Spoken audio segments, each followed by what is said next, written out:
ಇಲ್ಲಿ ಬಂದು ಸ್ಪೀಕರ್ ಅವ್ರು ಕೇಳಿದ್ರೆ ನಾಳೆ ಬಾ ನಾಡ್ದು ಬಾ ನೋಡೋಣ ಮಾಡೋಣ ಕಾನೂನು ಒಪಿನಿಯನ್ ಅಂತ ಹಂಗಾರೆ 224 ಜನಕ್ಕೂ ಕಾನೂನು ಒಪಿನಿಯನ್ ತಗೊಂಡ್ಕೊಟ್ರೆ ನೀವು ಸೋತವರೆಲ್ಲ ಕಂಪ್ಲೇಂಟ್ ಮಾಡಿದ್ರಪ್ಪ ಅವತ್ತು ಯಾರ್ಯಾರು ಕರ್ನಾಟಕದಲ್ಲಿ ಸೋತಿದ್ದಾರೋ ಅಷ್ಟು ಜನ ಕಂಪ್ಲೇಂಟ್ ಮಾಡಿದ್ರು ಏನೋ ತಪ್ಪಾಗಿದೆ ಅಕ್ರಮ ಮಾಡಿದ್ದಾರೆ ಬೋಗಸ್ ಓಟ್ ಹಾಕಿದ್ದಾರೆ ಅದಕ್ಕಿಂತಲೇ ಗೆದ್ದಿದ್ದಾರೆ ಅಂತ ಹಾಕಿದ್ದಾರೆ ಏನು ಕನ್ಸಿಡರ್ ಮಾಡಿದ್ರೆ ನೀವು ಅವತ್ತು ಸ್ಪಷ್ಟವಾದಂಥ ನಿರ್ದೇಶನ ಇದೆ ಇದು ಸಂವಿಧಾನದ ಪುಸ್ತಕ 188 ಓತ್ ಮೆಂಬರ್ಶಿಪ್ದು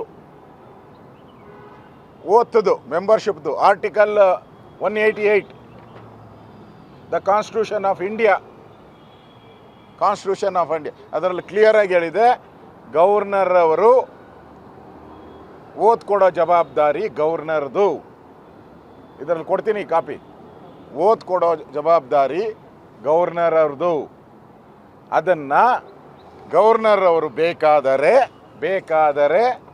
ಅವ್ರನ್ನ ಯಾರನ್ನ ನಾಮಿನೇಟ್ ಮಾಡ್ಬೋದು ಪ್ರಾರಂಭದಲ್ಲಿ ಎಲ್ಲೂ ಸ್ಪೀಕರ್ ಇರಲ್ಲ ಪ್ರೋಟಮ್ ಸ್ಪೀಕರ್ ಮಾಡ್ತಾರೆ ಯಾರು ಗವರ್ನರ್ ಆದೇಶ ಮಾಡ್ತಾರೆ ಸೀನಿಯರ್ ಯಾರಿದ್ದಾರೋ ಅವ್ರ 4 ಜನದ ಹೆಸರು ತಗೊಂಡು ಅವ್ರನ್ನ ಮಾಡ್ತಾರೆ ಅಂದರೆ ಗವರ್ನರ್ ಪರವಾಗಿ ಅವರು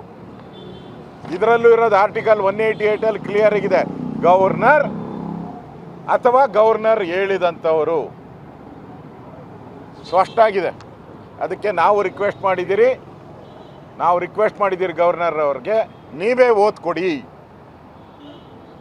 ವೆಸ್ಟ್ ಬೆಂಗಾಲಲ್ಲಿ ಇದೇ ರೀತಿ ಘಟನೆ ಆದಾಗ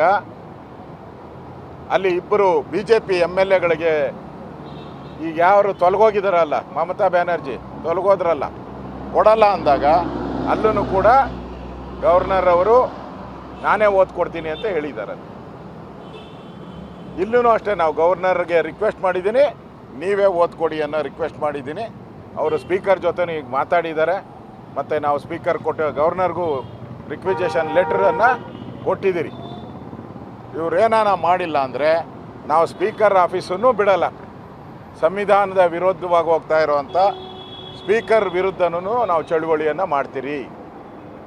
ಕಾನ್ಸ್ಟಿಟ್ಯೂಷನಲ್ಲಿರೋದನ್ನು ಫಾಲೋ ಮಾಡಬೇಕು ಸ್ಪೀಕರ್ ಅವರು ಸಂವಿಧಾನದ